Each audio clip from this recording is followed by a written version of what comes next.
వికారాబాద్ జిల్లా పరిగి పోస్ట్ ఆఫీసులో మహిళలు బారులు తీరారు. మహాలక్ష్మి పథకం కింద 2500 రూపాయలు జమ అవుతున్నాయని పుకార్లతో పోస్ట్ ఆఫీసుకు తరలివచ్చారు.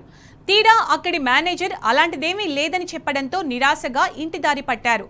రేవంత్ సర్కార్ 2500 రూపాయలు ఇస్తామని మోసం చేసిందని మహిళలు మండిపడ్డారు.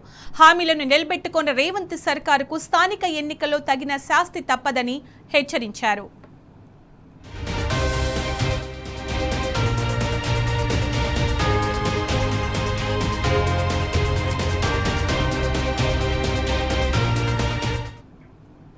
ఇక ఇదే అంశానికి సంబంధించి పూర్తి సమాచారం మా ప్రతినిధి మహేష్ అందిస్తారు. మహేష్, 2500 కోసం మహిళలు క్యూ లైన్ లో నిలిచినట్టు తెలుస్తోంది. తీరా అది నిజం కాదని చెప్పడంతో నిరాశతో వెనుదిరిగినట్టు తెలుస్తుంది. అప్డేట్స్ ఏంటి దీనికి సంబంధించి?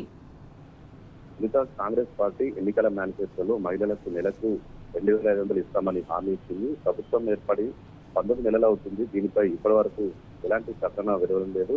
మహాలక్ష్మి పథకం కింద మహిళలకు 2500 అమౌంట్ పోస్ట్ ఆఫీస్ అకౌంట్ లో పడుతున్నాయన్న పుకారు తేవడంతో వికారాబాద్ జిల్లా పరిగి పోస్ట్ ఆఫీస్ మహిళలు పెద్ద ఎత్తున బారులు తీరారు. పోస్ట్ ఆఫీస్ లో అకౌంట్ ఓపెన్ చేయడానికి పెద్ద సంఖ్యలో రావడంతో అటు పోస్ట్ ఆఫీస్ మేనేజర్ని అడగగా మాకు ఎలాంటి సర్క్యులర్ రాలేదంటూ మేనేజర్ సమాధానం ఇచ్చారు. ఇదే విషయంపై మహిళలను అడుగుగా వారు ఒకరి నుంచి ఒకరికి ఇట్లా చెప్తా వస్తుంటే ఈ పుకార్ను పట్టుకొని వచ్చామని కూడా వారు సమాధానం చెప్పారు.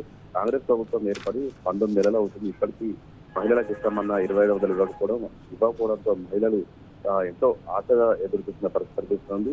6 గ్యారెంటీలు అటు ఉచిత బస్సు అమలు చేసినా కానీ చాలని బస్సులో మహిళలు ఇబ్బందికరంగా ప్రయాణం చేస్తున్నారు. అటు కిందకు సంబంధించిన సబ్సిడీ కూడా చాలా మందికి రావట్లేదు. మరోవైపు 6 గ్యారెంటీలు 420 హామీలు ఇచ్చిన కాంగ్రెస్ పార్టీ ఇప్పటికైనా అని తమకు ఇచ్చిన హామీలు అమలు చేయాలని కూడా మహిళలంతా కూడా రాష్ట్ర డిమాండ్ చేస్తున్నారు. లేదంటే రాబోయే స్థానిక సంస్థ ఎన్నికల్లో కాంగ్రెస్ పార్టీకి తగిన విధి గుణపాఠం చేస్తామని కూడా వారు చెప్తున్న పరిస్థితి కనిపిస్తా ఉంది. Right Mahesh, thank you.